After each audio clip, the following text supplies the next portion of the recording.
not elderly or nothing. You know, they hold their own. They can do theirs too. So.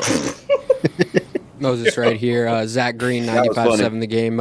You and Draymond did some runs this summer. What was that like? What was the intensity like? What'd you learn?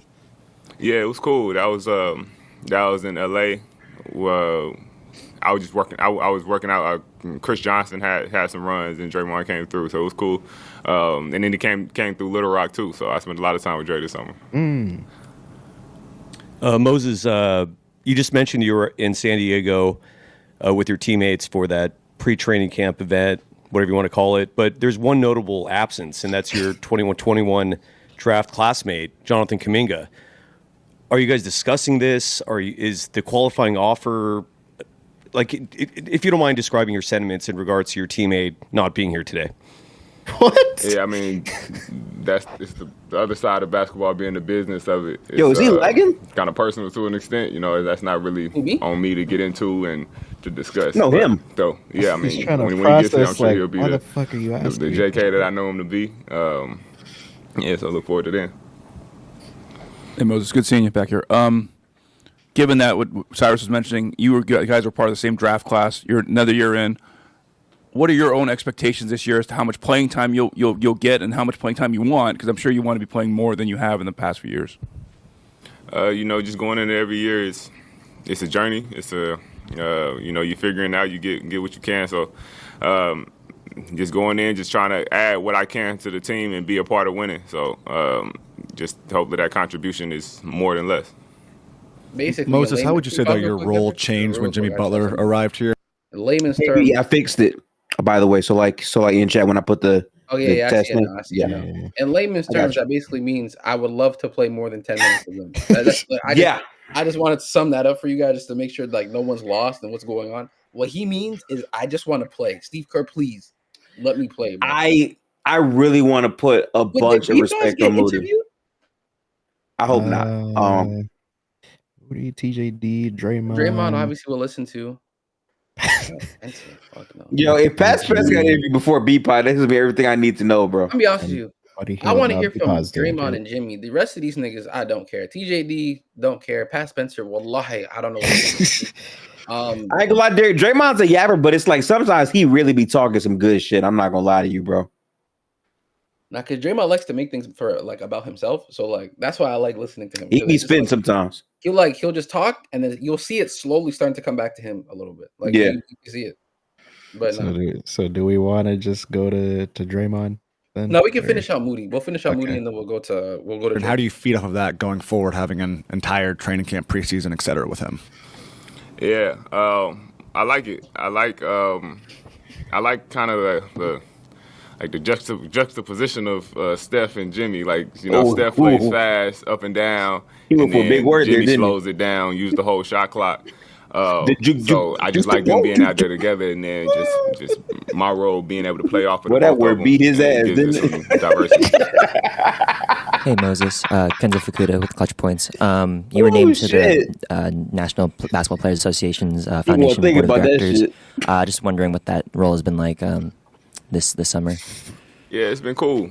First time being on the board, so yo, what the fuck kind of are being these? able to just This whole Moody segment is hilarious, fly bro. on the wall and see how stuff runs, see how stuff goes, and then contribute when the time presents itself. Moses, you came into the league as a guard, but last year you played a lot at the 4. I'm just wondering from you, what are the differences of that? I mean, how different is that for you, and what do you have to change about your game to be in that role? Because I swear to God, this is Steve Kerr question, not a Moody question. I swear to God. What you want him to say? I play everything. You know, I was guarding point guard. So I play everything. I think oh shit! You're a basketball player at this point in the NBA. Just pretty much everybody plays a lot of positions in basketball. Nobody more than that's what I'm saying. You asking Moody that question like you control that shit. Yeah, I never even feel like I'm in a different position. Right, Derek. Right. I'm on the line. Dunleavy wasn't here. On the court.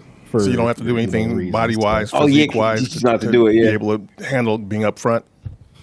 No, I don't think so. I think it's more technique. You know, Draymond plays the 5, and you know, so I think just using some of his strategy if I am in the low situation, but not anymore. 4 is on the perimeter too. So yeah, it's just read and react. You've watched Stephen do his conditioning stuff for 4 years now almost. And so what do you take from what he does and what do you see from what he does? And how does it hit you watching him work? Yeah, I really like something that he does, especially in preseason when we playing scrimmages up and down. Like he doesn't sub out a lot of times, and everybody else is like this group, it's the next group. You get time off, but he'll stay on. And I like just seeing that it's intentional, trying to build that resilience, and just his level of play doesn't drop off either. So I just see he's like using those games to condition, which is a cool mindset, and as well as his workouts and his pace. In his drill work and everything is cool to watch. Hey, Moses, this is Sam Gordon, San Francisco Chronicle. Any particular elements of your skill set that you focused on this summer developing? Thank you. Basketball question. That's what I want to hear. Worked a lot of like just playing in the pocket. That's something that I just making decisions in the pocket. That's something that I've been working on, as well as ball handling, footwork, and some shooting. That's good. I like that. No, wait. Some shooting? He's not a bad. To be fair, he wasn't bad. He's not a bad shooter by any means, in my opinion. I don't think he's a bad. Hey, shooter. listen, it was just I think him was the thumb. Yeah, his thumb injury kind of killed him too. I hear respect. I'm just saying that shit was looking wicked. Was it his shooting hand too that was also injured? I believe so. So he was so bad in the playoffs, man. Injury, like that's just But like if he's working on stuff in the pocket, meaning like that helps, especially like if you're in the pick and roll, you're in the pocket. If you're close out and they're peel switching, you're kind of in a pocket. So if he's understanding reading and reacting for stuff like that, then that's great. Second thing, I also think that his ball handle is going to help him a lot, especially when he's attacking closeouts and he needs to be creative, have a counter, like step back midi, a floater maybe, like stuff like that, to where like if the defense adjusts, can I counter? Like that type of thing. Obviously, shooting is most important because you're on a movement team. The ball moves a lot, and with Al Horford being there, there's obviously a clear emphasis on niggas need to make shots. So being a shooter is there. So I'm happy that he said some things that sounded important, but obviously we're not gonna Chris is so fucking funny, man. I'm sorry. Meanwhile, Kaminga's working on SC tweet against 5'9" men. Because literally every clip I see, he going to work in the mid range or someone that's not in the NBA. Kaminga actually be working on shit that just doesn't need to be worked on. Like that's one thing. And on top of that too, Waxy never worked with NBA players. I know y'all saw that the little pick and roll into the. I did, bro. The strong side help. The forbidden one hand hook pass over the head. Yeah, man. His trainer be posting some bullshit with these 9 to 5 niggas. Like we in the lab. Like, bro, like we not falling for this bullshit, bro. Like, I'm sorry. Y'all laughing now, but we're gonna see on Sunday. We will. I think it's our first game, right? What exactly will we see on Sunday? Yeah, I don't know. Anything else? Cool. Thank you. All right, Draymond, DNP. Very, very high, and so we just got to continue to listen to what. Yeah. Oh, he lost some weight. That's good. Yeah. Thank you. Work on your finishing, bro. Last year was abysmal. Yeah. He came with a basketball bag? Yo, this is going to be a great season. This is going to be a great season, chat. It's going to be a great season, man. Woo! Boom! Yeah, it's kind of hard to concentrate when you're looking at me like that. I ain't going. I'm glad it's kind of far. Draymond, how do you just kind of go through this day when you know there's Jonathan's not here and don't know when he's going to come in? You have some other guys coming in. Even ask him how's his summer. Does it that feel nigga started with Kuminga immediately, bro. Okay. Immediately. I think anytime I should take these off. Derek, funny, bro. I think anytime a teammate's not here, it sucks, and then obviously, not having multiple here due to the situation, it's unfortunate because I think on God, media days it marks the start of something. It marks the start of another NBA season. For me, this is my 14th one. Like it never gets old. It's kind of that stamp of like, all right, it's about to get real, And so I think everyone deserves the opportunity to feel that, including him. Like he'll look back on this, and I walk in, and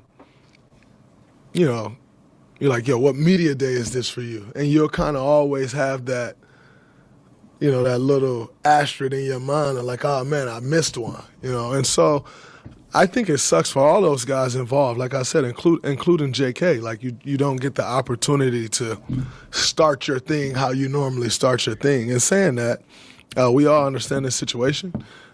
He's got to do what he's got to do for himself. This is a business, and that's where I think you have to always understand, like, it's unfortunate when the business side get in front of things, but nonetheless, it is a business, and you can't ignore that side of things. And so hopefully none of them miss too much time, and they'll be here pretty soon, hopefully including him. We want him here. But, yeah, I think for anyone involved, like, it doesn't feel good. Like, you want to get in your rhythm and get in your flow and kind of do your thing. And so I feel for all those guys involved, like, including JK. How will this not be a distraction? Well, I don't think anyone's winning a championship in the first few days of practice. Okay. It'll be a distraction. We won't have as many guys, and we'll be tired as hell going through practice. That'll be a distraction, and that'll suck because as a vet, you usually can kind of slide to the back like, yo, let them guys go and get a couple more reps. You don't kind of get that privilege. So that will suck. But as far as like it being a distraction, I don't expect this to go on too much longer. But like you have injuries during the season. You must go on with the guys that you have. You have different situations. People have kids. People do this thing. That thing happens. Family members get sick. You get sick. Like just different things happen throughout the season, and you must go on. It's no different right now. Good answer from Draymond. You obviously know Jonathan. You talked to him.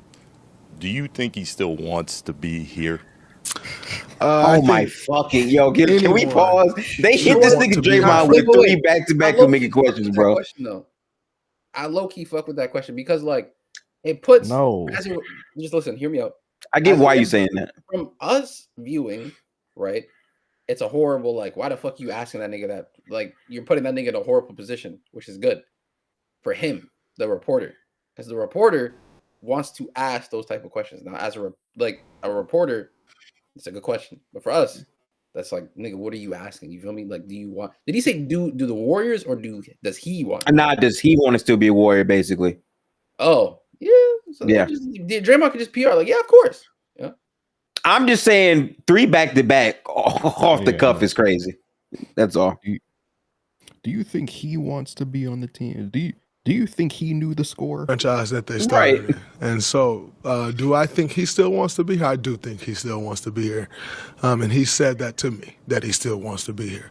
When you're still with the franchise that drafted you, I don't care what has happened. You don't just throw that in the middle of the ring and say, hey, somebody else gonna take it, because you never get it back. Once you move on to the next franchise, I'm thankful. I'm going in year 14 with the same. I've never had to experience that, but I've seen people go through it. It's never the same. And I know this business. It will never be the same. So I think I know he still wants to be here. You almost went to Memphis, nigga. We did. And I think anyone should still want to be with the franchise that drafted them if you can, because once you leave that place, it's just different. Dre, if you make the all-defensive team this year, it'd be your 10th selection of your career. You'd be one of 6 players in league history to accomplish that feat. What would that milestone mean to you? W basketball question. Thank you. That's my motivation, to go and try to make another all-defensive team and join that list. It's an amazing list. All first ballot Hall of Famers, and so to try to put myself in my name in the hat with those guys. Like anytime you can put your name next to guys like that, you're talking Kobe, Tim, like K. There it is, double R. Like those names. I'm gonna pause it for a second, Chad, just so we're clear. The list is Tim Duncan, Kobe Bryant, actually, here, hold on. Yeah, Tim Duncan, Kobe Bryant, Kevin Garnett, Bobby Jones, Kareem, and Scottie Pippen. That is a very exclusive list. Bobby Jones. Hey, shout out Bobby Jones, man. And I can put my little name next to that. That'd be a dream come true. So you like that is definitely a motivating factor for me this year for sure. Good prop. Dre, last year you guys went 23 Are we doing it right, and Kim? then 7-game series in the playoffs. Like in hindsight, how much of a grind was that, and how much did you feel it? And knowing you now got 82 with the team, is that a concern? Like maybe wearing you guys down too soon, or how do you preserve yourself for the playoffs? I think, man, in all honesty, it was crazy. We were playing playoff basketball for 3.5 months, and that's tough to do. That's a fact, though. Plus the playoff basketball we played. He was trying to ponder the numbers in his head. That's just hard for anybody. I don't care if you're 37 or 27. Yeah. You got to play playoff basketball that long. It's tough. And we had to. We had no other choice. We wanted to give ourselves an opportunity to win a championship. We did that. I think it caught up to us in the end. I'm actually happy to have an 82-game season and not a 35-game season, because now you could go about the season the right way. We don't dig ourselves that huge hole, and we're not playing playoff basketball for 3.5 months. Yeah, can you pause real quick? And so do you think this gives up start this season they're going to, because if you think about it, right, when we had our best start, when we managed the season well, for the most part, that's when we had our deepest postseason playoff runs. Like, even though 22 Steph was out, I think we did a good job managing the back end of the season to put ourselves in a good position. But we started off with a blazing start. And every season, I feel like the first 10 to 11 games, for the most part, post 22, outside of 22, 23, because we started off pretty mid. Like, do you guys feel like they're going to make it a point of emphasis that, like, okay, we know the schedule might be tough for us. We know we have a bunch of older guys. We need to really hone in on these wins and just lock the fuck in from, like, now to All-Star break, essentially. And that back end of the season is when we kind of like, okay, we pick apart these wins and we start to, pace ourselves for April. I think so, because we also have a lot of road games in the first couple months of the season, so that's also even more, I think, reason for them to kind of take a look or take a step back and be like, hey, okay, we got a lot of we got some shit to do, or these first 30 games or so. Hey, Raquel. Hey, Rara. But I feel you. I think for us to start the season, I think obviously pacing is just the important thing, especially with age. There's a lot of players on this team that have a lot of responsibility. Your best offensive and defensive player are both in their mid-30s. And I think for us this season going forward, it just has to be, can you rely on these other guys? 1, 2, you need to end your games in terms of executing, not to perfection, because perfection is crazy, but you really just have to thoroughly outbeat your opponent, which is hard to do, especially in this West, given how talented it is. Like, I don't need to start listing off the team names, like even a team name like Portland, who we might think not even might make the play-in or be like maybe.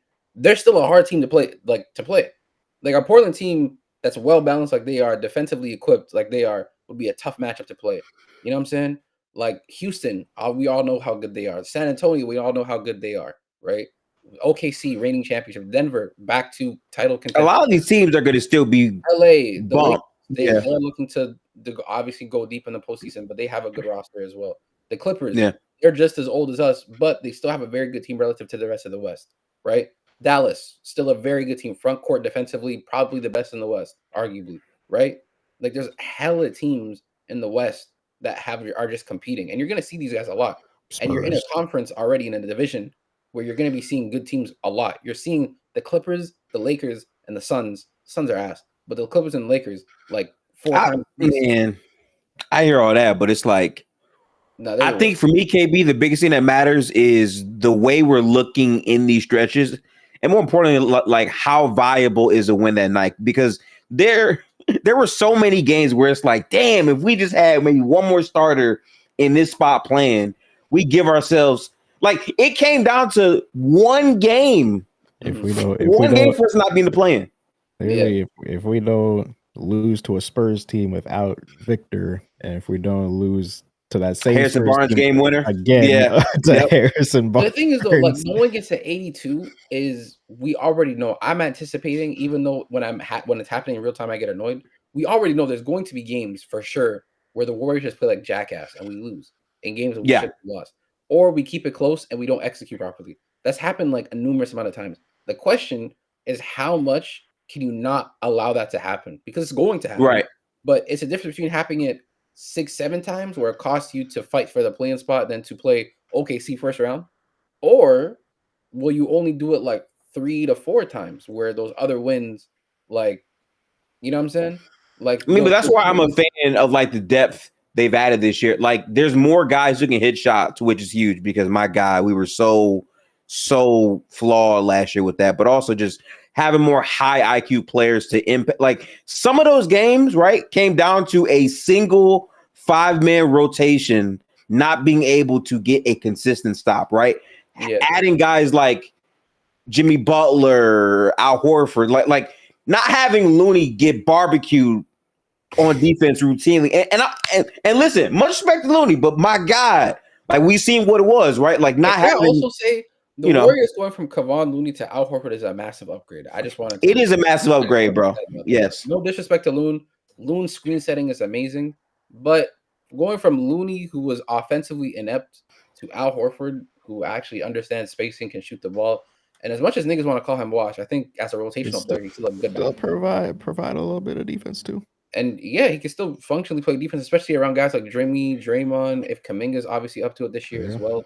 GP2, Brandon Pajemski. I still think defensively the core is there. Like even Melton, again. But a lot of it also just has to deal with one, these niggas are old, and two, a couple of these niggas are injury prone. Like Melton is very injury prone, but is a good player.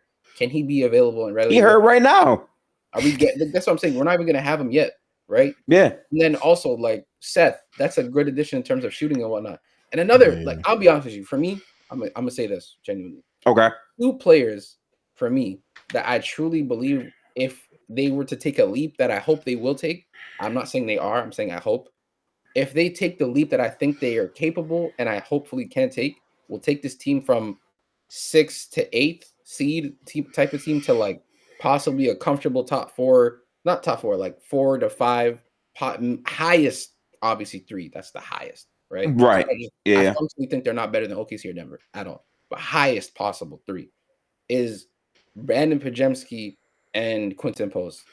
Like if B pods, which I'm not banking on, chat. I'm not saying this. I'm not banking on, but I'm saying if they want to get better, if B pods functionally takes a more of an offensive leap to score the basketball, you know what I'm saying? I think that would like increasingly help our offensive responsibility for Jimmy and Steph. 2, Quinton defensively, can we stop using him to be an anchor in the zone and have him operating at the top and actually let him be a 7-footer who can block a shot, which he was very good at, in my opinion.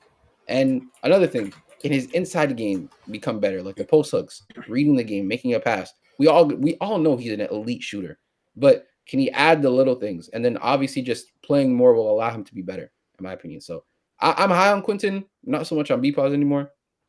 But if those two can actually allow us to get to where we want to go to, this will definitely elevate our team. That's why, I'll be honest, and this is the last thing I'm gonna say. I feel like I've been yapping. This is the last thing I'm gonna say. The reason why the Kuminga situation, the one player that I wanted was Kobe White, is because I felt like he was the perfect player to uplift the offensive responsibility and the ball handling off of Steph, which would then allow us to I don't want to say coast, but significantly pace ourselves in the regular season and just let him take that load.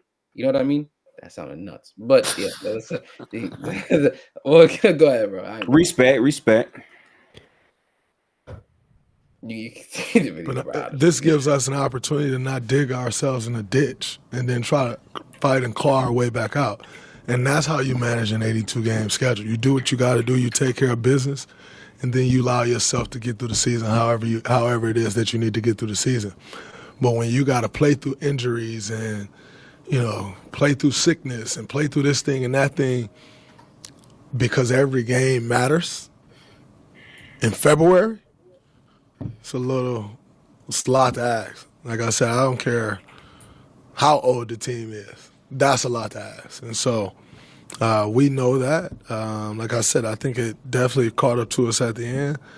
But I worry very little about an 82-game season because it gives us an opportunity to now have our team set and go about the season the right way, and give ourselves a grace and the cushion that you need in order to be successful in the end.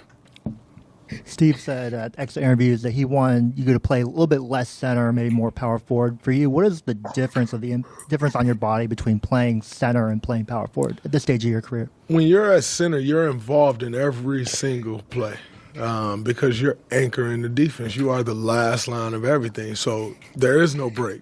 Like, you are at the forefront of everything, and that can be a lot at times. I'm never one that's going to turn the opportunity down, because if you turn the opportunity down, you maybe turn the opportunity at minutes down. And I still love to play this game and compete and help my team win.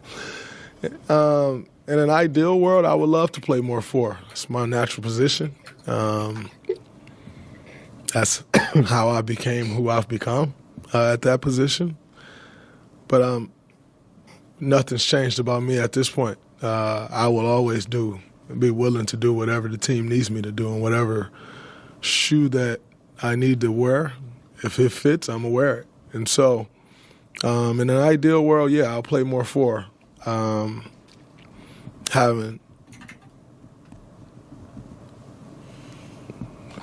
I allowed to say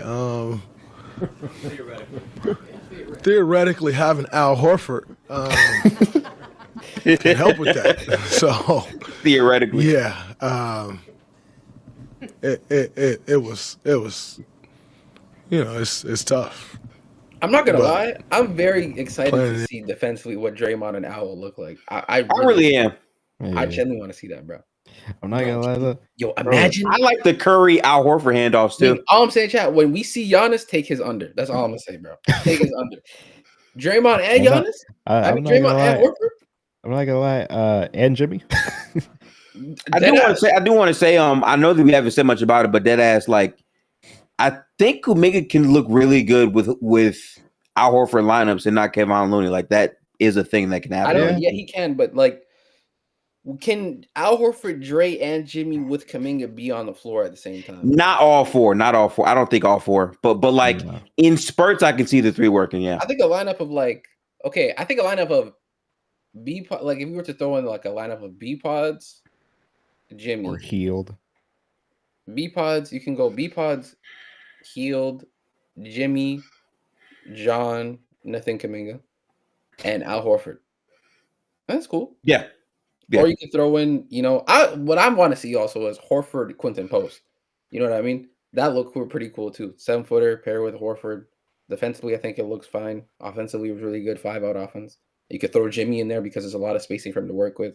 Feel me? You can get to the lane, play in the midi, even Kuminga too, and throw in like B-Pods or something, or Buddy. Actually, no, throw in Buddy Hield because, that nigga B-Pods needs to move somewhere else. But like, yeah,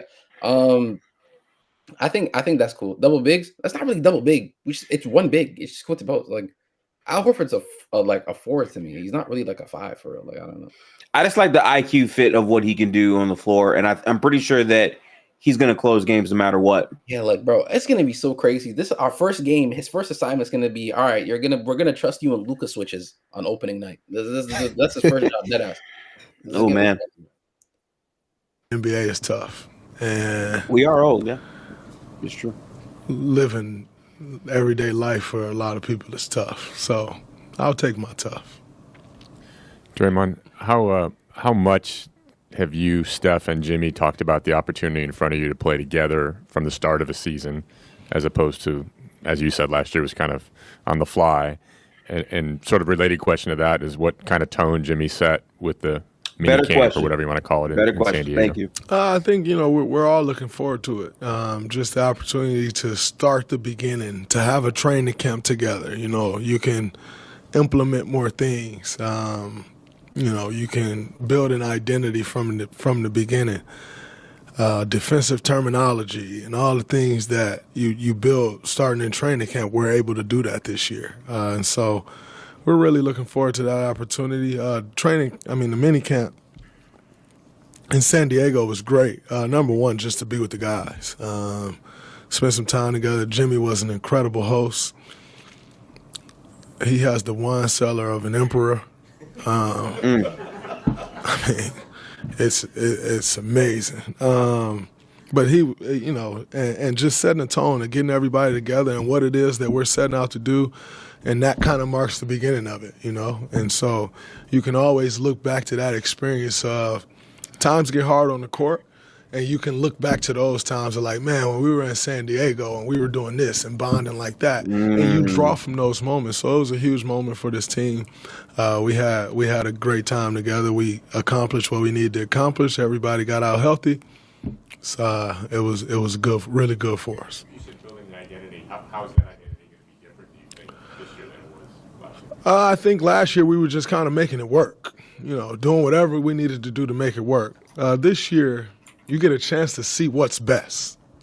And I think, you know, I just think that'll take us much further than just finding one thing that works and like, all right, we're just going to do this. As opposed to you build towards that. You try things, they don't work, you move on from it. You may try this one thing and it's working, and you may try the next thing and like, oh, that works too. Like now we got two things that work, you know? And so I don't know that I do think the identity will be different than last year because I think every team's identity change year to year. It's never really the same. But like I said, I think we just got a chance to build and grow that as opposed to doing whatever we need to do from the start to like win, like and can't try anything because you don't have the room to try. Draymond, veterans always say that as you get to your mid-30s in the NBA, you realize your body ain't the same as it was when you were 22 or whatever. So you it's because he fucking like dyed his beard. He got the procedure. Yeah, you know how he usually has all those gray hairs on his beard. It's not even that. It's the size and the structure. Like, why is this just so symmetrical? Like, and it's like it just looks fake. I don't. You know who he looks like from this angle, chat? He looks like he just got his shit. He just got his shit lined up. You know what? I gotta take that. I'm gonna wait until he's done talking. Like maybe you know what it is. I think he grew his beard. I gotta take though. I always felt like he was a little bit shorter than that. Or maybe that's just me like being like just being too like looking at detail too much, but I feel like his beard was shorter before. He got a Chico Bean beard, low key, yeah, I ain't gonna lie, he does. Yeah, good load. Love this load, man. Yeah. Yeah. Bless you. I had to sneeze, thank you. They saying real talk looks like Rod Wave. What happened? You tell me.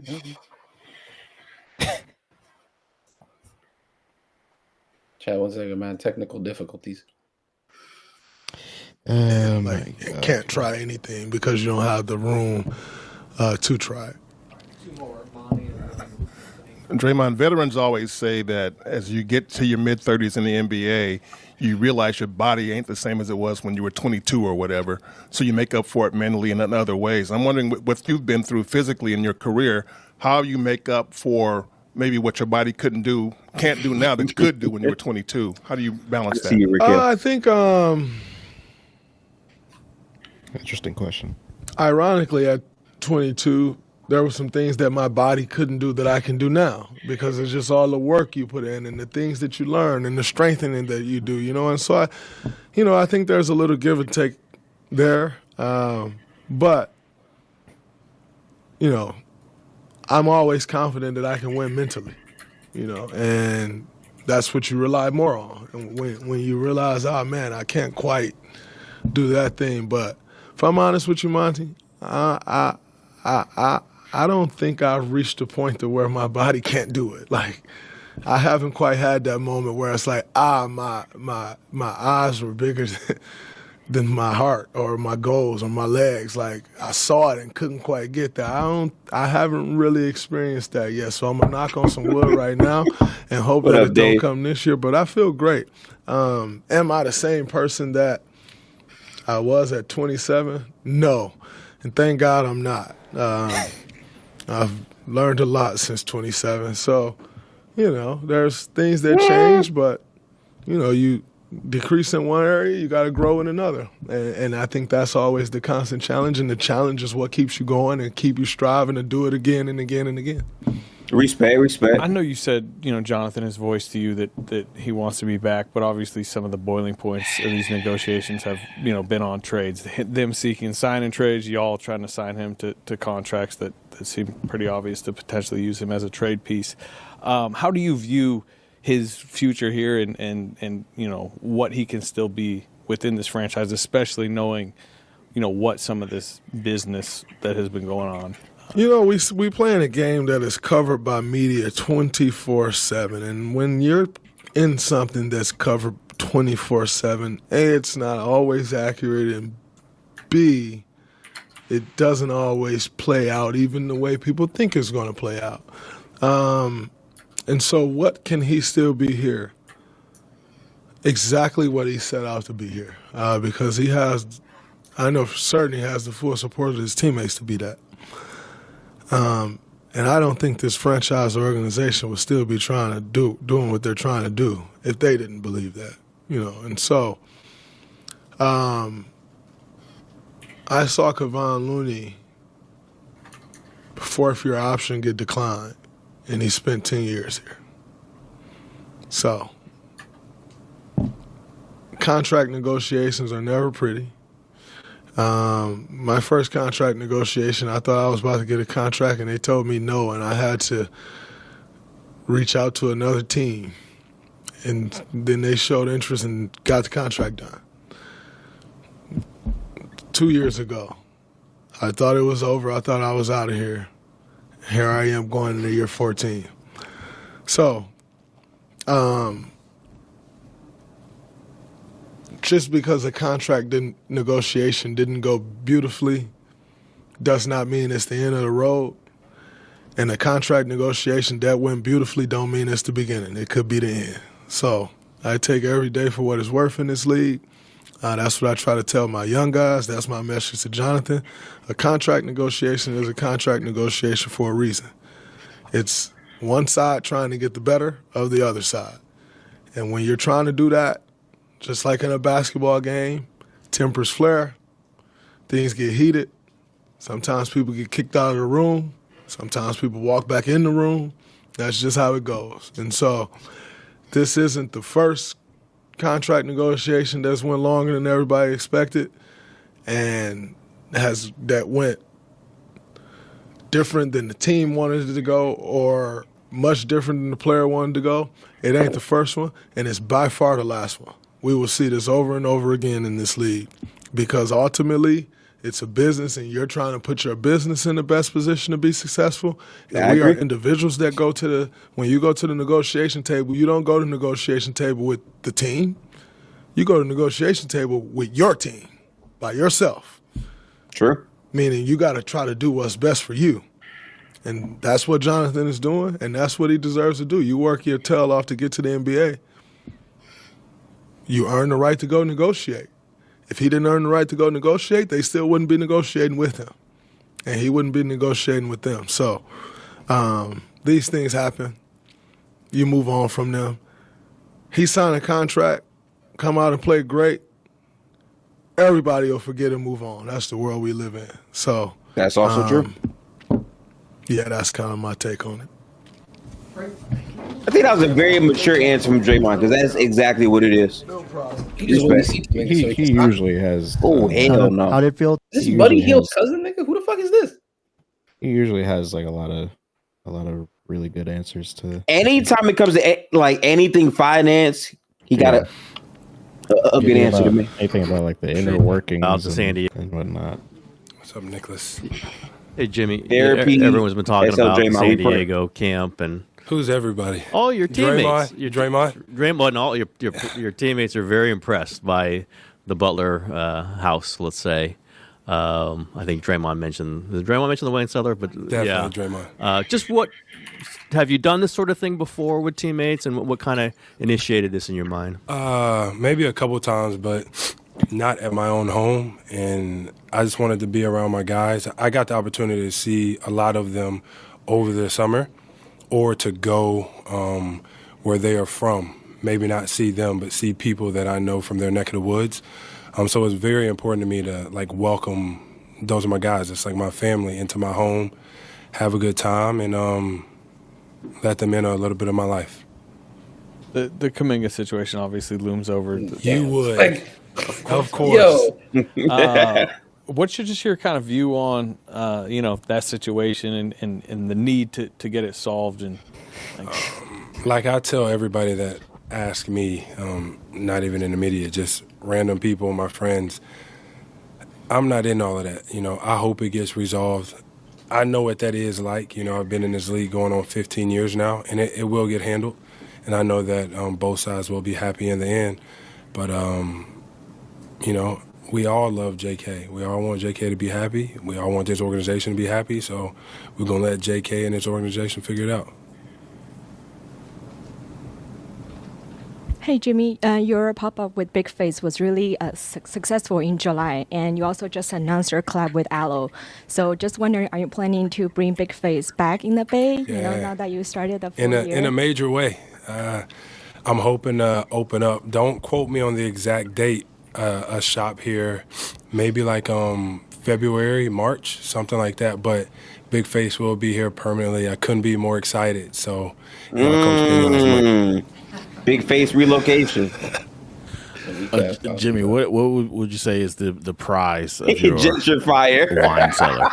What's the prize bottle? What's the prize bottle? Yeah, what's the one you're most proud of, I guess? I do have a little bit of wine. I do, but of an emperor, we were told. Yeah, I got a little bit. I think there are just some special bottles in there that were created only for my children, of some of the best wines in the world, and I think those mean the most to me because they went out of their way to gift these bottles of wine with my kids' names on them and their birth dates. So those mean the most to me. They, there are a lot of stuff, and if you were to ask Draymond, he probably would pick some other bottles because obviously my offspring isn't his offspring, but those bottles with my kids' name on them mean the world to me. He didn't grab a couple? Cannot grab those. But no, he definitely grabbed some bottles. If he didn't tell you, oh my gosh. Yeah. Very pricey. Likey. Jimmy, you've obviously had some kind of legendary end of year, like where you really gave it all you had, right? I'm thinking of the pandemic. How do you respond from a season like that? You guys went hard for 3 months, and now you're back at it again. Yeah. What's your plan for dealing with that? I get to do this thing from day one, be with the guys from day one, and do what we started out to do from the very beginning. I'm super hyped. I'm super excited. I got to train with my guys this summer. I got to talk with all the guys. I see what they've been doing. I see how they've been working. So I'm glad that I get to be here from this media day on up. I know, obviously, he's not signed yet. They haven't announced yet, so we're not supposed to specifically ask. What you gonna ask me for? Theoretically, the way Draymond answered it, you've gone up against Al Horford a lot. Who is that? Yeah. What does a player who might look like him and play like him add to this roster? Well, if there was I think he's Dominican, this player you're talking about. If there was a Dominican basketball player, 7 feet, something like that, can shoot the three, can pass. Is Al Horford 7 foot? Used to like 6'10". Play in Boston for 9 seasons. He grew. Played in Philly. He's 40. Anyways, if we were talking about a guy like that, he's won it, which I really, really, really respect. And he's been in this league for a long time for a reason. Dominican Looney. Elite defender, can make shots, plays basketball the right way, super smart, and more than anything, he wins. So wherever that guy ends up, I know he's gonna help that team. Good way to answer that. Jamie, how much have you and Draymond and Steph specifically talked about, as you said, to go be with your guys from day one, and how much opportunity that is, and how much urgency there is, given where you are in your careers? All the time. But we also realize there's not enough talking in the world. We're going to have to go out there and produce and get it done. We know that. But we're just so joyful. We're so happy to be able to compete with one another, and do what they set out to do what I want to do for the first time, win a championship. And I smile knowing that it's a really great chance for us. Jimmy, some of us lived vicariously through your Instagram account this summer, and I was just wondering what your highlights were. My highlights, well, I pride myself. I probably should do a better job. I try to go support my friends as often as I can. Vicarious, not vicarious. If they're a professional, tennis player, if they're a musician, if they're an actor, actress. I don't know, man. I try to go live a couple days in their life, in their world. I got to go all over the world doing that. She asked about the IG and shit. What the basketball? I got to take my kids to Marbella, Spain, and just seeing the joy on their faces. There's nothing like it. I'm not vicarious. I've traveled a lot of places, and I was actually able to take my kids to Spain, and it was just different. Out of everything else I've done, spending my time with them in Spain was elite. How many trips to Paris? I went twice. Yeah. Really good. How valuable was that experience playing with Steph in a lot of high-pressure games last year, and what can you take from that and carry into this season? You don't even need to be on this team to understand the impact that he has on the game, the impact he's had on the game and on the league as a whole. But like I always say, you always have a chance when Steph is on your team. Yep. So to be able to run alongside him, Draymond, and the crew that we have, I think we're going to be in really, really, really good shape. I'm excited. We get to practice here soon. We get to compete. And I don't think we're going to catch anybody by surprise. I think everybody knows what we're capable of, so we're ready to rock. Jimmy, to follow up on that, it hadn't been a year yet, but you're going into your second kind of wave now here. How have you liked it out here now that you're more into the fold? Yeah, I love it here. This organization is top of the charts. They do everything the right way. They take care of you. They take care of your people. The way that they communicate, everything the right way. They allow you to be yourself, go out there and hoop. Make sure you're doing everything you can to make it on the floor. It's incredible. I will get to see more of the city off the floor here now. When I got here in February, it was like we're always on the road. I enjoyed my experience thoroughly. Lock in, it's playoff time. So I do get to go enjoy some food. I get to stop and get coffee every morning at a different coffee shop on my way into work. I'm excited about that. And then, I don't know, maybe I'll go take a walk by the water or something. You had the hard fall in the Houston series. Where were you at physically kind of by the end of that playoff run, and did it impact your summer? How did your ass recover? No, I got my rest from that fall, body recovered, and then got right back to it. I love the grind. Shit. And I would tell everybody, that's how I know I can play for a while longer, because I love to train and I still love to wake up and do what I do in the morning in the off season. When I say that, when that gets old to me, that's when I'm like, no, I can't do this anymore. So as soon as my body recovered the way it needed to, I was back at it. How communicative were you with Mike this summer? And I know the roster in some ways is theoretical right now, but how much do you like what is going to be done in the next few days? Another roster creation question. I like it. I love it. I talked to Mike a lot throughout the summer. Some about basketball, but more so about mind, like travel, how's the families, like stuff like that. But that's what I love most about here. It's not always about basketball, because basketball shouldn't be the most important thing. They make sure that, kids are good, kids in school, can we help you with anything? And that's just going to be another reason why we all lock in and win this championship. Jimmy, what is a full season with Buddy going to be like for you? I was actually hoping nobody asked me about that guy. Yeah, see? I don't know.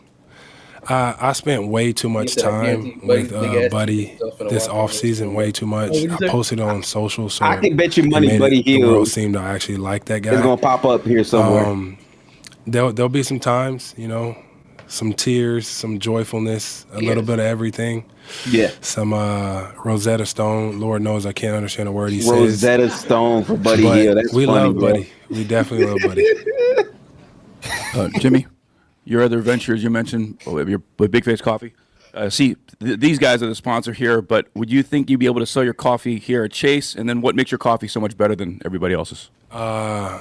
No, I'm not going to say my coffee is so much better than everybody else's. I can only speak from experience. Why should I buy your product? Selling coffee here, I don't know if that's your sponsor. I highly doubt that that's going to happen. I know the way business works. But, I mean, I just think I spend a lot of time doing this coffee thing. I go and I visit these farms and I get to pick them myself. I know the profiles at which I roast my coffee. There's a story behind every single coffee that I've ever had, that I've done this summer, the collabs that I've done, and I enjoy it. I study it. That's what I geek out on, that and wine, as Draymond would tell you. But I love coffee. It's a way for me to humanize myself. I get to go sit in local coffee shops, and I don't have to be a Golden State Warriors player, even though that is absolutely amazing. I just get to be a coffee lover. I get to ask, how many kids do you have? Where'd you go on vacation? Like, I get to be a little bit more of a human. Last two. Hey, Jimmy, I'm Francis. I also worked in Philly and Miami, so cool to see you in another city. Almost all of your teammates talked about what it was like having you from day one this time, obviously setting the tone with that fun mini camp that everyone's talking about in San Diego. What was it like for you personally to set the tone for that, host that? And speaking of hypotheticals, theoreticals, will we ever see emo Jimmy again? We'll answer the first part. Really good articulation. Emo Jimmy, you might see him, but you won't see him up here for a media day. Buddy, for some odd reason, loves Emo Jimmy. Of course he does, man. So for his sake, I think we'll show up to practice one day, and then we'll go back and get him out of here. As far as the little mini camp went, it was just fun. It was just let everybody know, like, man, I appreciate everybody. I want this to be a good time that we have. Yeah, we got some work in, but it's all about being around one another. It's all about having some fun. Knowing that speed racing. This is a long year ahead. It's not going to be all good, but it's damn sure not going to be all bad. So when you look back, be like, yo, look, we still in this thing together, even whenever we're drinking wine in San Diego and lounging by the pool. Just know that everybody's in this thing together. That's what that was. Jimmy, over here. Draymond has made a living basically being a 6'6" small ball center in many ways. And I'm wondering, as you watch him as an opponent, now as a teammate, what is it that allows him to do what he does, especially on the defensive end? That shit is so funny to me, the way you said that shit. Like that? That's Draymond's made a living. He's made a living. It sounded like there was hate coming with that. I was waiting for the six. They made a living off of being a 6'6" bitch. Can you just explain to me? Oh, wow. You thought he was going to say that? Wow. No, because that's what it felt like. I'm like, bro, like, why is he going? He went 6'6", and then it was just like, when he was getting to the center part, it was just like he was disgusting. I hate this nigga, bro. Like, I don't know. What is it that allows him to do what he does, especially on the defensive end at that size? His heart, where he comes from. How nothing was ever given to him, and how whatever you need him to do, he can do it.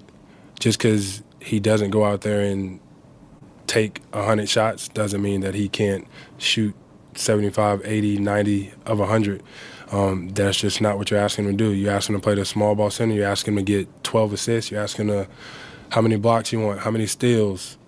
He does it all, but that's just who he is. He's smart, dog, all heart, and he is who he is because of where he comes from.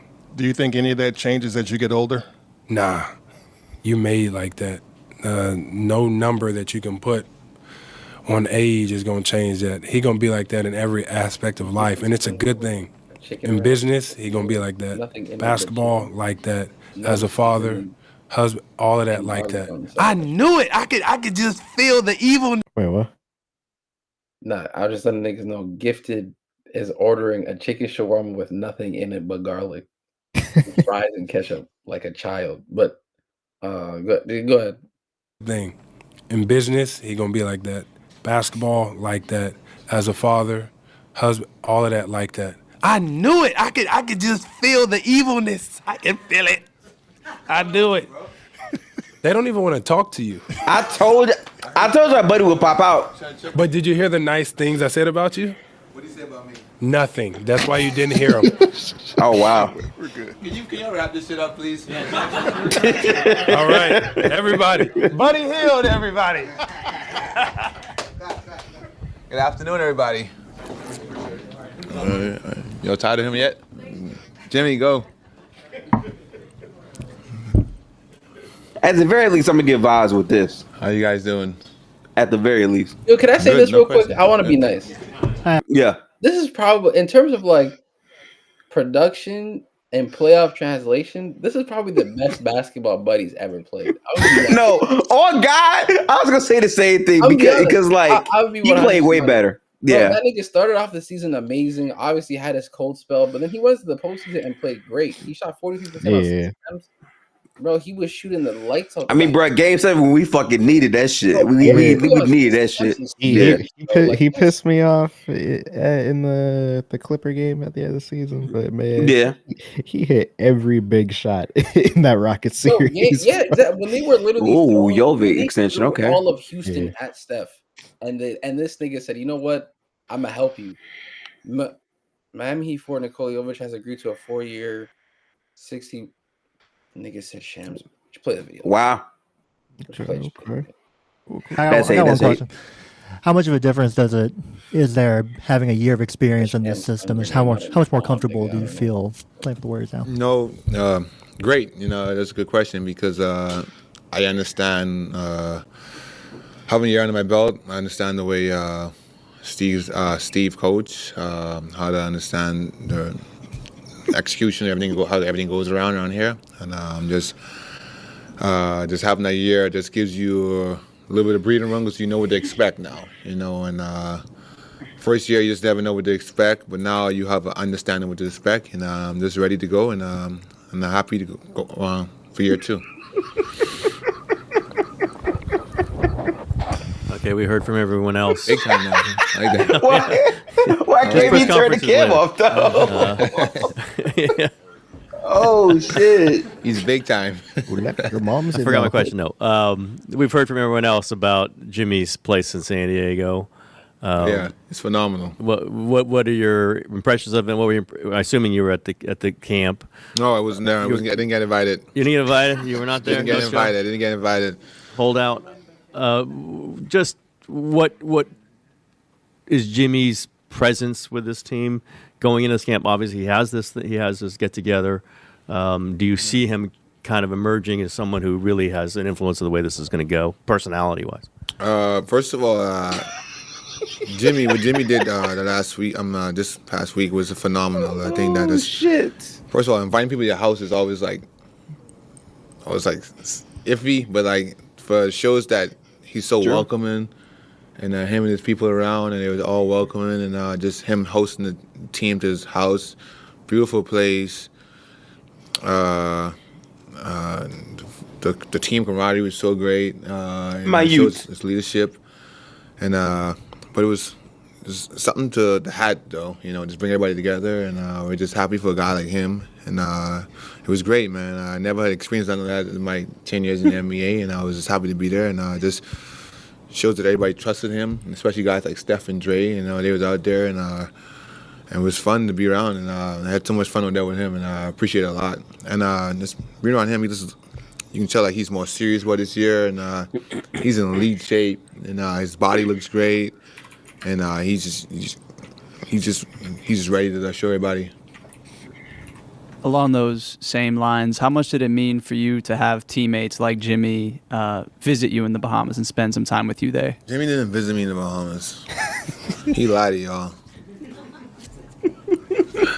No, it's been great. He's being great, man. It shows that he cares. And just like I said, like having vets like that around you, just their leadership, you know. And I always consider us a little brother in the group, but they didn't have to do some of the things they do for me, and I'm just happy to be around and just learn from them and be a sponge each and every day. And as we go on this year together, just ready to be in the fight with them again. Did those playoff performances you had, I'm obviously particularly thinking of Game 7 in Houston, does that do anything for you going into the season? I mean, you're a veteran, but those are probably the biggest games of your NBA career.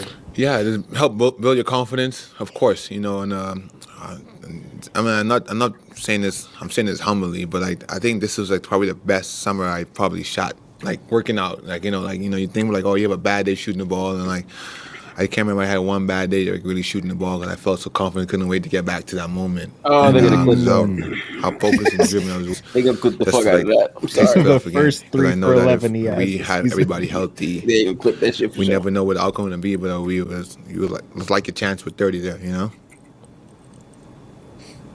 Jimmy said that the emo Jimmy is your favorite. Why is that? And 2, who would you say is the funniest person on the team after you?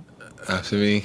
No, it just I just wish he. The reason why he's my favorite because I just wish he like really like just stay like that and wear that same hairstyle to the games and like playing it. You know, it just should have real him. You know, and you really got a whole culture out there. You know, and I really so I hope he just. But he has a whole like, what's it called? Like a whole statue in him in his house with like a little emo. Yeah, it looks. I forgot to take a picture of it. You know, Keep pause. I don't know if I can get through any more of this, bro. KB been dying every second, bro. It's like he's struggling to find words, bro. And it's every time he goes and I'm like, okay. Now look at chat. Every nigga just mimicking this nigga. Everyone in chat is going and every time this nigga goes and bro. I ain't gonna lie, bro. Lick puts the crazy shit in the chat. That shit had me dying, bro. That was so crazy. It's the Tylenol. Yeah. If you tapped in, you know, you tapped in, you know what that means. I've heard Caribbean accents all my life. It's just, bro, this thing. My youth. He's struggling right now, bro. Funny as a team, I would say Jimmy's funny. Jimmy's funny. Steph, they all Steph is surprisingly funny. It's Draymond, always talking shit all the time, but he's funny. Man, the whole group is funny, man. It's always like great laughters with our group, you know, especially that table we still in the plane. That's what I missed most times in the table with those guys and just having great camaraderie, laughing and having a great time. But they all are funny. I dead ass missed that dialogue. Hey, buddy. How has your relationship with Steph kind of evolved since you first got here, and what have you learned from him? A lot of wisdom, man. He's true professional, a way he carries himself on and off the court, you know, and he's those guys that you can like you say, when he speaks and the how he carries himself, you just watch and look at him. You know, you gotta be a sponge because he does everything correctly. Like, you know, he's probably one of the best guys I've probably been around. You know, not talking about basketball guys, but really just like in life in general, he's one of those guys. He just never double with him, and I'm just learning and trying to be a sponge. And every time I'm going through something or thinking of something, I always go to him or Dre or Jimmy to talk about it. And some reason they always have the correct answer, and I was like, so it's been great. What's up, buddy? Sam Gore, San Francisco Chronicle. Good to see you again. Plan to play all 82 again this year? Yes, sir. And that's why we play basketball, to play all 82 again. I prepare myself in the summertime and in the season. I always my motto was you can always play hurt, you just can't play injured, you know. And I pray to God I don't get injured. He just dropped the ball. Banged up a little bit, I can pull through. You know, I just love playing basketball. If I was not playing basketball in the NBA, that was tough.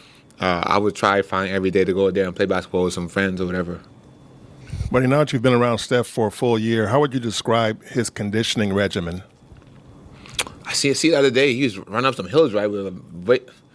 Insane, but you can shows like why he's one of the best in the world. He takes care of his body and stuff like that really motivates you to even go harder as a player because you see a guy like Steph doing stuff like that, and he doesn't really have to do it because he has accomplished so much in his life.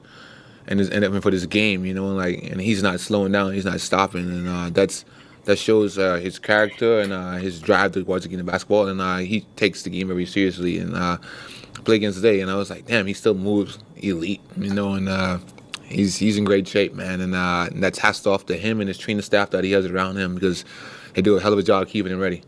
How would you compare your conditioning to Steph's conditioning?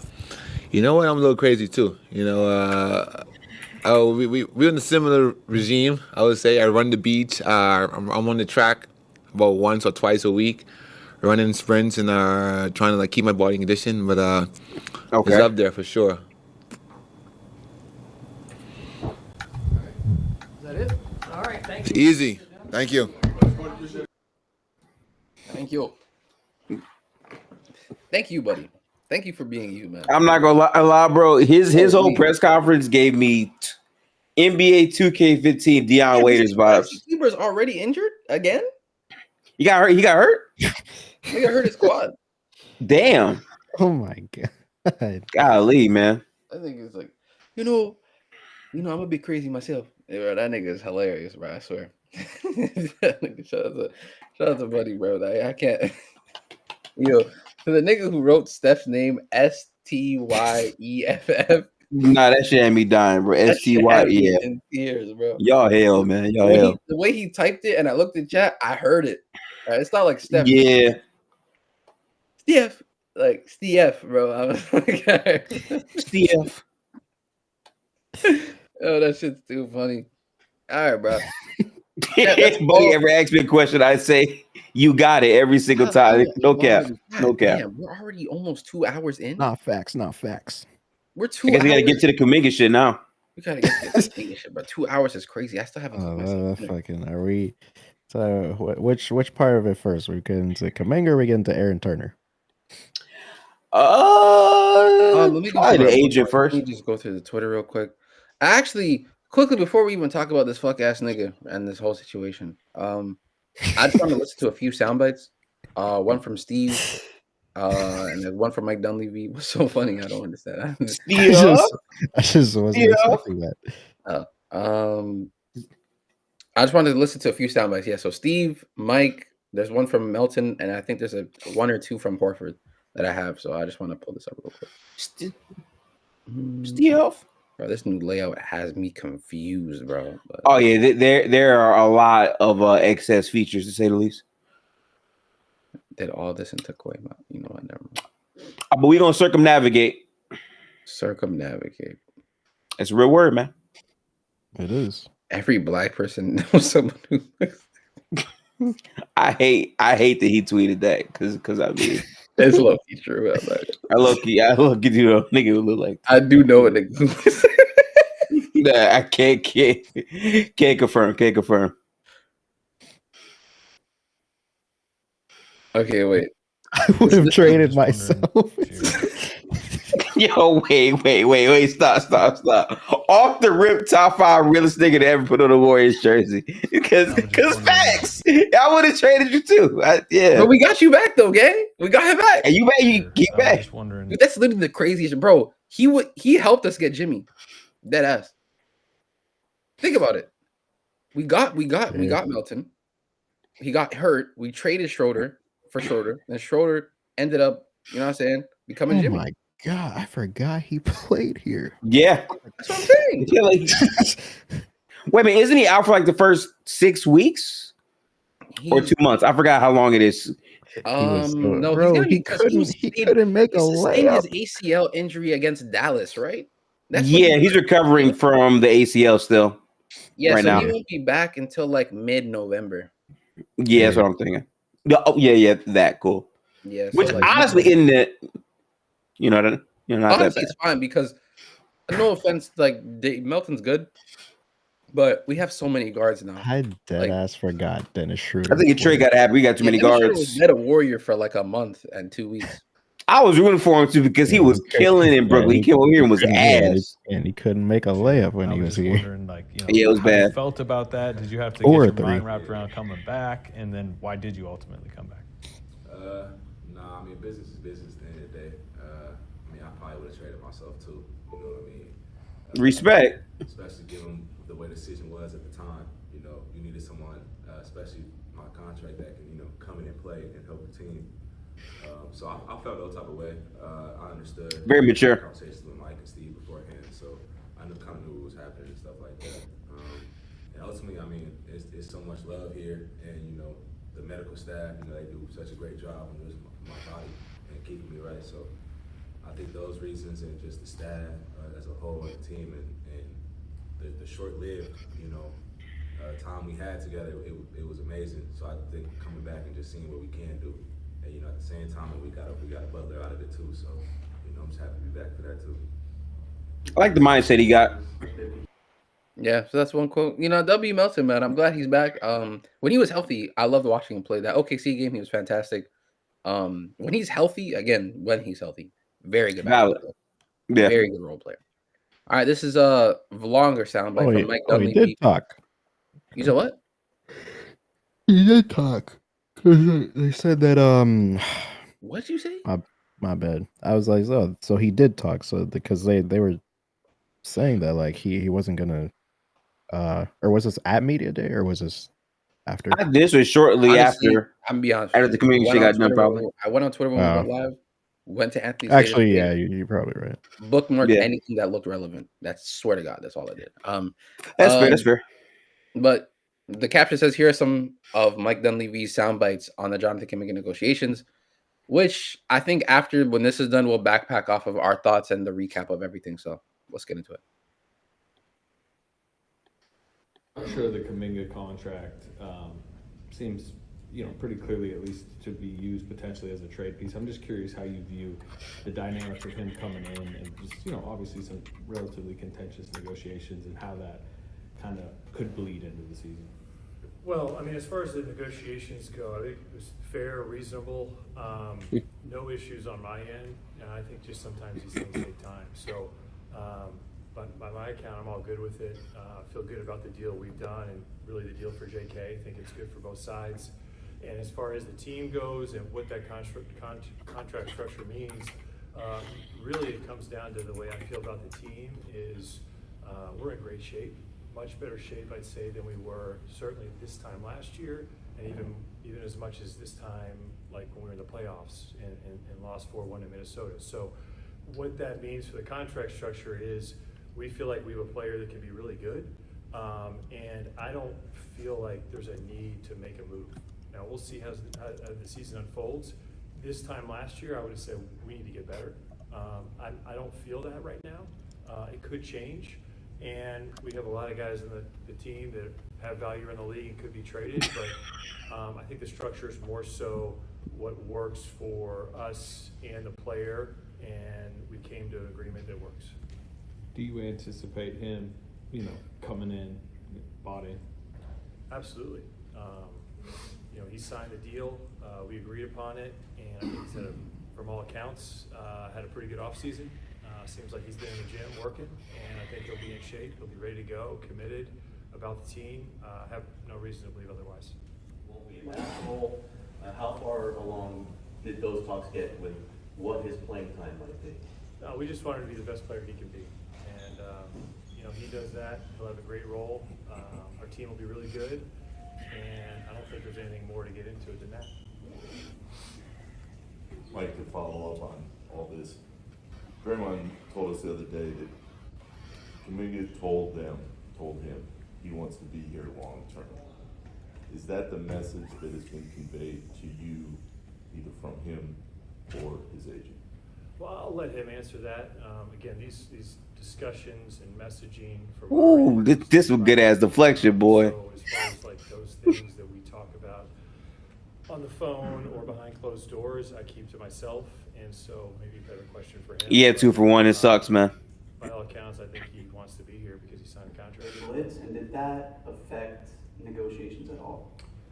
Yeah, I wouldn't say they, for us, didn't affect anything. I mean, I think from my end, as a former player, understanding there's a shelf life on your career, I've got, no issues with guys doing whatever they can to get the deals, the things they want, the money, the teams, the role, all those things you're looking for as a free agent. However you want to go about doing it, I have no issues. Would I do it that way? No. But I've got no issues with these guys, and the off-season is time for business. That was interesting. During the season is time for basketball, and however you want to go about it is all good, and we'll work with you. Sort of ticking deadline on. Would I do it that way? Your No. Your offer, was it a point where you had to say this thing might go away unless you sign this pretty soon? Yeah, I mean, I think it's hard to create deadlines. So the deadline is the deadline. I'd say from a CBA standpoint, I think it'd be ideal for everybody if that deadline was moved up a couple months this summer. There's just a lot of, frankly, sitting around waiting to know that when the deadline gets closer, we'll probably get closer to a deal. So a lot of idle time because of that date. But yeah, I mean, it is what it is, and you had to go off the calendar. I mean, pretty standard in terms Masterclass of deflections. In terms of the answers that I was expecting to hear, I'm gonna be completely honest with you. 1 second. I just want to quickly edit this while we're talking about. I want to put in a new segment. I think he deflected a ton. I think what was cool was the one aspect that wasn't at all deflection was when he said, I feel players doing that. You know what I'm saying? But would I do it? No. Like that one line is the only chink in the armor I caught from him, which you can infer some things off of that, I feel like. Yeah. Okay. I'm back. All right. Close this. Why am I ISO? Shazam! I like that feature. It's on active speaker. I don't hate that, honestly. That's pretty cool. You know what? I don't want this feature. I'm gonna be honest with you. Shazam! Oh shit! I'm gonna get it back on me. Okay, so chat. Not gonna lie. Obviously, this Kuminga situation has been a very long and drawn out situation. We're not going to sit here and act like it wasn't. That's one. Two, I just want to quickly say my thoughts about it. I'm going to keep mine as short and simple as possible. Sure. I was not wasting my time with this entire spiel. Reason one being, we started off when he got drafted as a player who was already in question as to why he got drafted the way. Sorry, I just read a ridiculous comment. I actually don't know how to move on for that because that's outrageous. Anyways, we started off with a player. What are you doing, bro? Are you timing me, my nigga? Oh no, sorry. Like I had an itch on my shit. I had to. What? Matter of fact, my fault. What? No, wait. What you mean? What? I just had to. Had an itch. I had to. Oh, me. Hi guys. Yeah, for me, honestly, this shit took the whole offseason. I didn't care. It came down to a young player wanting to get the most out of his career, and get the most money, being on a team that, quite frankly, has not given him opportunity, but also he has not also brought in to the level that they want. So it felt like a stalemate that just dragged on all the way through. It hamstrung our team to make certain moves.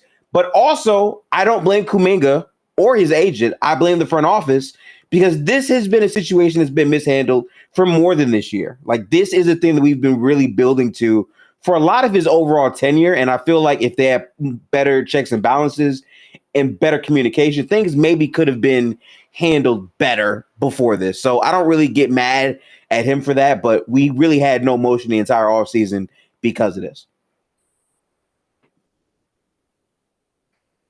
And time. Okay. Anyways, what Gifted was saying, obviously, all troll aside, I think Gifted made some fair points, and I agree with what Gifted was saying. Just to even start from the root of like this, with drafting him, initially we all thought the Kuminga signing or draft pick was interesting in terms of a project, one, and two. What? No, let me just what? Anyway, we go through Kuminga draft, which already was in question because people wanted players like Franz and whatnot, and so on and so forth. That doesn't really matter.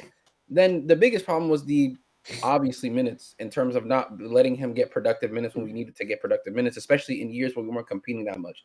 The most important one to me was the year after we won the title one, and the following year after, were the 2 years where he could have serious growth as a player.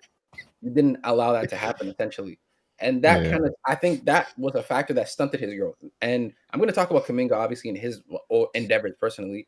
I think from the Warriors' perspective of how they try to handle something, I think they kind of handle it poorly in terms of time, construction, and giving him an organized, like, kind of schedule in terms of this is what we need you to be better, and this is what we need for you to execute. I think they did a horrible job at that, and that's what kind of stunted what Kuminga has what he could have become and still can, obviously, but we'll see. Now, from Kuminga's part, I think what Kuminga needed to work on was kind of obvious. I think what he should have been working on in the summertime has been things that is very simple, like catch and shoot threes, reading the game in terms of passing and counters. Can you add a dribble pull-up? Can you operate in the pick and roll and be a little bit more comfortable? Not saying to be a number one option or anything. Can you add those little things like that to be able to get the minutes that you deserve? Now, for me, I don't think he worked on those things enough to be in the certified rotation. But the simple fact that our roster construction was so poor and he's a talented player, we need him to play, right? So that just puts us at a stalemate with essentially the building block of this entire problem, which to me is Steve Kerr. And for me, he is the underlying issue as to why the situation is what it is now. Because I felt like if a player of that who's a project, we all know is a project, needed minutes to play, why didn't you play him in the minutes that when we were just not competing at all instead of holding him off? Now, gifted Denver, you can cut me off at any point during this rant, I guess. During the 23-24 season, it took all until January for him to essentially just be getting 20 minutes a night. And in that same season, he performed his best basketball, which we agree, right? Yeah. So for me, going into that and then to the following season, which I believe was just this past season, like you still had struggles to find minutes for him in situations to become better. Now, I'm not saying throw him in the deep end, but I'm saying there's clear minutes for him to be playing at, especially when we lose Wiggins in that same year and we need more wings, which was my biggest fear. I'm assuming you guys too. Like if we traded Kuminga, we got another guard. A looming question would be: the Warriors have 8 guards. What are they doing? And only like one wing on the team. Yeah, sure. Exactly. So it would have been just a bigger issue. But now, move all that aside because that shit's over. Gifted Denver. Just a question. Isn't that crazy? After all of that, the nigga took the money that they offered in May. Like, bro, can we? Is that not crazy, chat? Like he literally, chat, no troll. He fought tooth and nail to take the worst option contract out of all of them. He took the 2-year 48 with a team option when there was a 3-year 75 that they could have given him, which is basically the same thing, but would have locked him, I think, for 2 seasons instead of 1. So for me, I think this contract is a clear indicator of you're gone by January or you're gone, you're opting the team option and you're getting traded in the summer. To me, that's what it looks like. I don't know. Let me know what you guys think, but it's crazy how they did all of that just for him to sign the contract, bro. Like, if I'm not mistaken, wasn't there a contract he was offered back when Jalen Johnson got, I believe, extended, right? When did Jalen Johnson get extended? Was it Jalen Johnson? I thought it was Jalen Johnson. I could be wrong though. But like, yeah, something like that. I heard. Yeah. But Jalen, like, that's another thing too. This is gonna sound disrespectful, but my nigga, you're not Jalen Johnson. Like, no, right. I mean, but that's why we're saying if he was offered something similar to that, to not take that is kind of crazy, at least in my opinion, because that's making a whole lot of money. I do got to say this though, like, even though I might disagree with the KB, I understand wanting to chase that because he probably thought the Warriors were going to fold. Unfortunately, just like Steve Kerr in the playoffs in the fourth quarter, they didn't care. They made you submit and you tap. So how that plays out will be interesting, I think, for like the regular season. I do think there is a world where he actually plays a lot better than people think on this team. And based on that, they might not trade him in season if that's actually, I would say, showing dividends. Now, if we're sorry and like very, very bad, he's probably going to get flipped in season. But the thing that I like the most is we won this as fans, I feel like, because of the team option. The team option really makes it a super tradable contract. And more importantly, $24 million isn't nothing. You can get a pretty good player back at that, I would say, money thing. So I don't hate that. Trey Murphy makes the same money. I'm just saying. Trey Murphy makes the same money. You have a good first 2-3 months. We can ship you off with your buddy Kavan and JP. Gang. If we got Trey Murphy for Kuminga, I'm not which is dumb, by the way, because but man. But like Trey Murphy just to add to your point, Trey Murphy makes that kind of money. He's a really good player. Obviously, it fits the role of the Warriors to a T. Can shoot the ball, wing defender, length, size, all that, right? But I say that to say this. Going into the season, he alongside the Warriors, and by Warriors I mean the players and coaches, we need to move with the mindset of fuck this contract. We need to win games. Because I swear to you, bro, Right. I don't want to see Kuminga going out there playing me basketball, where it's just me, 24/7. Like, it's about me. I'm gonna try to get mine. I'm gonna try to get my stat line, all that type of bullshit. I need to see consistent team level basketball on the floor for us to be able to compete for titles. Because I'm not trying to see nothing else.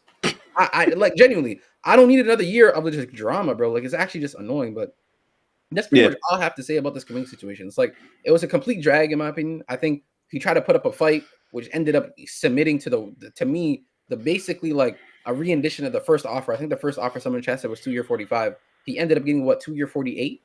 So Yeah. 3 more million. There was an offer of 3 year 75, which I'm 100% sure I saw. Maybe I'm wrong. But Denver, you can go ahead, bro. Because honestly, this was a complete waste of time, bro. Yeah, I don't like, bro. I never want to hear the name Aaron Turner ever again. This dude, I can't stand the shenanigans that he just pulled over the last 3 months, including, I don't know, like shots that may or may not have had, frames cut out to make it look faster, but then when he put the full shot with no frames cut out, it was literally the exact same shot. Like it just, that's devious work. I mean, hold on here. Oh, it's just Jovic again. All right, so here, this was when I was on Twitch. Cool. I will say that the jumper looks a little bit faster, but I think that's also just a frame skip. I'm not gonna lie. Bro, you can actually see the frame skip, literally. There's no way he's that shameless. There's no way he's that shameless that he added a frame skip to make his shot look faster. No way. All right. So you put that shit in 0.25. That's hilarious. He did it intentionally, but the point where it happens is very suspicious.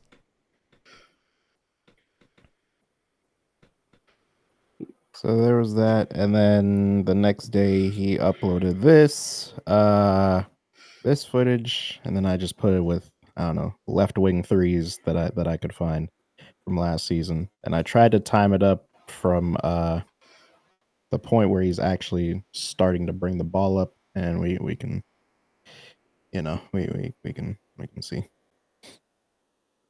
It's like a nanosecond faster. It's not too bad. Yeah. If anything, it's slower. Okay. All right. So we have that, and then just the overall. Oh my god, he was like doing interviews and shit. He was going back and forth with the fan base, and I'm like, bro, what are you doing? Like, who else does he represent? That's my biggest question. Oh, brother. Is Kuminga not his biggest client, chat? I mean, if so, that explains everything. God damn it, the guitarist. He used to represent. Oladipo. I mean, we know how that went out. Now Oladipo's out the league. It's crazy. Yeah, Oladipo actually cut ties with him because he said he was ruining his career. Very interesting. Yeah. But yeah, this whole shit is just like, this is why I don't. Aaron Turner is really the reason why I don't put as much blame as Kuminga himself, because over the last like, I don't know, 2 or 3 weeks, he had been doing interviews, and he did one with Slater where he specifically said that, like, JK was kind of, asking him questions about offers that they were getting, and JK, not knowing as much, being 23 years old, and also just not equipped to handle the like financial part of the business at this point. He was asking Aaron, is this deal fair to me? Is this like, should I accept this? And Aaron kept telling him no. So then that becomes my issue, is like my issue is mainly with Aaron Turner and not necessarily Kuminga, because I can Kuminga agree. is just listening to the advice of his agent and what his agent is telling him. Which is normal. I can understand that to some Yeah. degree. But then you could also, like, from Kuminga's point of view, say, like, I understand people. Not a lot of people in general are in the NBA, and not a lot of people get to renegotiate their rookie contract to then get an extension. So hats off already to Kuminga for that, right? Not many people are in those positions. But from Kuminga's standpoint, you could say it's an obligation for me to be in that conversation and to know what the money's looking like and to do research. Look what my peers are looking into, right? Like, how much is the guys in the same draft class getting paid as me? You know, the guys who are in the lottery pick, how much are they getting paid? How much are those guys getting paid in their rookie extension? Like, what are their money? Jalen Green and whatnot. Yeah. Yeah, like, it's his job to, like, it is your agent's job to look at that for sure. And I do think having gripe towards his agent is 100% fair. But you could also say the same thing for Kuminga. But at the end of the day, though, now that's behind us, in my opinion. Like, it's just done. The situation's done. Yeah. You ended up signing the contract that your agent was telling you forbidding you from signing because he didn't want you to sign it, period, which was a complete waste of time for everybody because we could have got this done along with Al Horford, DeAnthony Melton, and Seth Curry. Way back then. Like, Yeah. this delayed Seth signing now that he can't play till like November 15th or something like that. Or we can't sign him till then. I don't know. So, like, we can't even, like, bring on players yet because of that whole spiel, which honestly, to Denver's point, has a lot to do with the agent than Kuminga. Because if the agent said, yeah, you know what, this deal is fair, you were able to sign this deal. It's basically a 1 year where you get the type of money that you want. And then you have a team option in the summertime where you can look to discuss a possible extension or take your team option and then get a new contract the following year, stuff like that. But he didn't say that to him. He just wanted to say, no, it's not fair because Jalen Johnson is making 180 and you're not. So, yeah. So fuck that agent. Hopefully he gets fired. It's horrible at his job. Genuinely, just horrible at his job. And yeah, man, for me, chat.